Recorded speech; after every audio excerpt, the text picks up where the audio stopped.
Salut à tous, Feel Good, vous commencez à avoir l'habitude de cette émission. Alors réaliser son rêve ou trouver sa mission de vie, ça va être le thème d'aujourd'hui. Ça vous paraît bien compliqué et pourtant pas tant. C'est parti.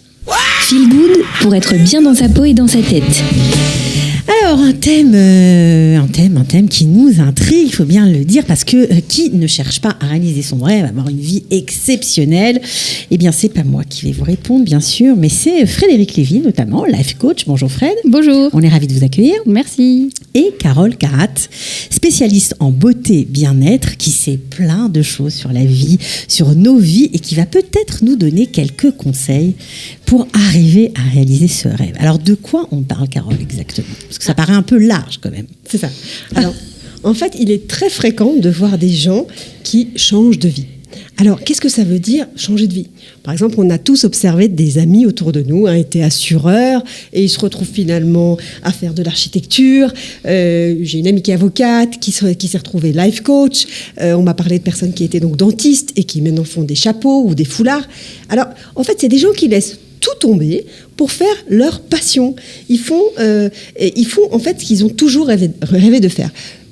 Mais parfois, ça se découvre tard, cette passion. C'est pas quelque chose qui est latent. Ils ne savent même pas qu'ils ont envie de faire autre chose. Alors en fait, il y a des études qui disent qu'à partir de 40 ans, et notamment c'est très fréquent chez les femmes, mais c'est aussi chez les hommes, à partir de 40 ans, on a envie de changer de vie. On s'autorise à changer de vie. C'est une autorisation qu'on se donne. On se dit, mais là, je suis où là? Là, j'ai fait ce métier à 20 ans parce que ma mère, parce que ceci. Et on se dit, même, c'est pas ça que j'aime. Je veux faire ce que j'aime. Et on se dit, le temps passe, on voit le temps passer et on a envie. On a l'angoisse de l'échéance. On a l'angoisse et on se dit, mais qu'est-ce que je vais regretter un jour de ne pas avoir fait? Et on le fait. Et je vais vous dire, il y a aussi des gens, ça peut ne pas être professionnel, ça peut être le tour du monde en bateau. Moi, j'avais un ancien voisin qui a quitté tout pour faire le tour du monde en bateau. Ça peut être un rêve qu'on a depuis longtemps. Et ça va être difficile de devenir danseuse étoile quand même à 40 ans. Ou ça va être difficile. Il faut que ça aille avec ses qualités personnelles. Par contre, ce qui est fou, c'est qu'à l'ALIA, c'est bien que vous veniez dessus, à l'ALIA, on a une vraie remise en question.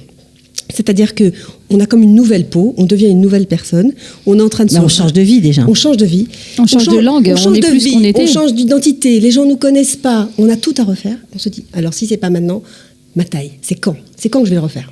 Alors on se donne la chance de le faire. Et en plus, souvent, soit les carrières qu'on avait avant ne sont pas reconnues, soit de toute façon, tout ce qu'on avait avant, la reconnaissance des gens, etc., mais on n'a pas ramené les gens avec nous. Donc, de toute façon, sociale, on recommence à zéro. Donc, tant qu'à faire, autant prendre ce qu'on aime et notre passion. Donc c'est pour ça qu'on voit, je sais pas, je vais pas dire un chiffre au hasard, mais donc en gros, faites l'ALIA pour réaliser votre rêve, quoi. C'est ça, ou pour changer de vie. Mais déjà, ça va bien motiver. Mais l'ALIA, c'est déjà réaliser un rêve. Exactement. L'ALIA, c'est déjà réaliser un rêve, très juste. Et changer de vie. Ok. Alors. Exactement.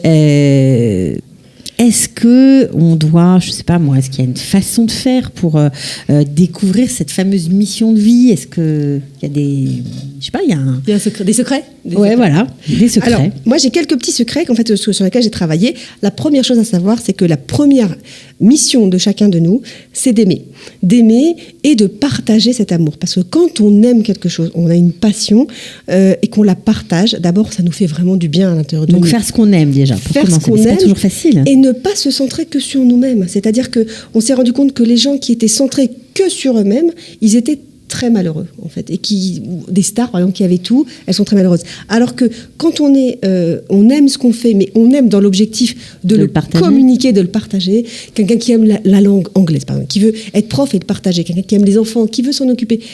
Dès qu'on met le sentiment d'amour, on apporte quelque chose de magique, quelque chose on est sûr que ça va marcher, une énergie qui est fantastique. Ça c'est le premier conseil, et surtout de repérer sa passion. Sa passion, qu'est-ce qui nous fait plaisir, ce sur quoi on est fort, mais également, bien sûr, ce sur quoi il faut travailler, parce que généralement, on a des forces et des faiblesses. Si on arrive à travailler la petite chose sur laquelle on a une faiblesse, là, on est au top. Mais surtout, regarder sa vie, se dire, voilà, dans ma vie, j'ai eu telle et telle et telle expérience. Faire un point sur tout ce qu'on a eu dans notre vie. Parfois, on pense qu'on a eu des expériences qui ne nous ont servi à rien, et bien, c'est pas vrai. Chaque expérience, même si c'était une expérience qui a duré un mois ou deux, on a forcément... échec, une expérience difficile. Ou un échec. Un échec, c'est une expérience sur laquelle on apprend des choses. Et constituer un petit puzzle, et puis là, on se dit, tiens, s'il y a une personne qui doit faire cette chose-là, lister ses expériences. Lister ses expériences, ce qu'on a appris, et regarder soi-même comme un puzzle où on constituerait en fait la fameuse mission de vie de ce qu'on a. Ça veut dire qu'à partir des expériences qu'on a réalisées, on devrait voir se dessiner quel est le domaine où on doit évoluer, quelle est notre mission de vie, c'est ça ? Exactement. Oui, parce qu'il y a toujours un trait commun dans ces expériences. On arrive à repérer les capacités, les qualités qu'on a mises en œuvre à chacune de ces expériences. C'est ce qui fait notre réussite personnelle. C'est notre trait d'union entre chaque expérience. D'accord, donc ok, voilà. Alors, on va commencer à décoder, c'est bien. Il y a une question aussi que j'aime beaucoup, en plus du bilan, c'est de se dire qu'est-ce que j'aurais regretté de ne pas avoir fait à la fin de ma vie si je ne l'ai pas fait. Là, c'est très grave ça. Ah, c'est très grave, mais c'est super important parce que je vais vous dire tout de suite, ça vous vient beaucoup plus vite à l'esprit. Qu'est-ce que vous voulez qu'on dise de vous ? Non, mais attendez, qu'est-ce que vous voulez qu'on dise de vous, Cathy ? Cathy. Voilà, par exemple, je prends le cas de la ballerine qui rêvait d'être une ballerine et qui n'a pas fait ce qu'il fallait au moment où. Alors voilà, j'aurais rêvé. Alors elle peut pousser sa fille à être ballerine. Elle peut laisser quelque chose dans ce monde-là. C'est pas spécialement laisser. Ça peut être laisser. Des enfants qui ont quelque chose à apporter, ça peut être laisser un livre, ça peut être laisser un monument. Non, mais son rêve, elle ne l'aura pas réalisé, cette femme. Je pense que cette femme, si effectivement maintenant elle arrive plus à lever la jambe parce qu'elle a une sciatique chronique, elle va pas pouvoir faire ça. Non, mais elle peut aller voir des ballets, elle peut encourager une école de danse, elle peut créer une bourse pour une petite fille qui aurait envie, qui aurait pas les moyens. Elle peut elle-même prendre des cours de danse classique pour adultes, même si elle devient pas ballerine. Elle peut s'éclater dans ses cours. Donc oui, celui-là, effectivement, qui est lié au physique, c'est un peu plus compliqué, mais la plupart des rêves ne sont pas liés au physique. Heureusement pour nous. Et il y a quelque chose aussi que j'ai vu, c'est qu'en fait, parfois, on regarde un film où il y a quelque chose qui nous émeut, vraiment, et là, on pleure. Et on se dit, mais pourquoi ça m'a autant ému, cette chose-là ? Souvent, c'est que ça remue quelque chose de très profond chez vous, comme quelque chose que vous avez envie de faire. Et là, vous approchez un peu de votre mission, vous approchez un peu de ça, et ça vous met un peu sur la voie de votre nouvelle vie. Voilà. Oui, mais est-ce qu'il faut du courage quand même pour y arriver ? Il faut beaucoup de courage, il faut beaucoup de confiance. Il ne faut pas oublier qu'en fait, on n'est pas seul. C'est-à-dire qu'en fait, on a à l'intérieur de nous une petite étincelle. Ça, j'adore. Je vais communiquer parce que c'est important. On n'a pas été créé comme ça par hasard. On n'est pas sorti des fleurs. On a une étincelle créatrice à l'intérieur de nous, en fait, que nous a donné notre créateur. Et il ne faut pas avoir peur. On est là pour dévoiler cette étincelle, de faire ce qu'on doit faire le mieux possible, puisque c'est nous qui l'attendons sur cette mission-là. Donc voilà. Donc si j'ai un conseil à vous donner, si vous avez une idée, une mission, un rêve, il faut foncer. Bon, si vous n'avez pas encore compris pourquoi cette émission s'appelle Feel Good, là, je pense que vous êtes au parfum. Ça devrait être beaucoup plus clair. Alors, Frédéric, vous qui êtes life coach, je me tourne vers vous. On voudrait un peu d'éclaircissement parce que réaliser sa mission de vie, réaliser son rêve, est-ce que c'est la même chose ? Est-ce que c'est un peu différent ? Quand on est croyant, quand on n'est pas croyant. On en a parlé un petit peu avec Carole avant l'émission. Il y a deux aspects qui paraissent antinomiques, mais qui ne le sont pas. La mission de vie, moi, je le relie à quelque chose de religieux. Je le relie à Dieu. J'en ai parlé avec ma fille l'année dernière, donc elle était assez jeune. Qu'est-ce que tu fais sur Terre ? Je fais des mitzvot pour me rapprocher de Dieu. Sa réponse était claire et nette. Ça m'a un peu scotché. Mais elle a raison. Notre mission sur Terre, c'est ça.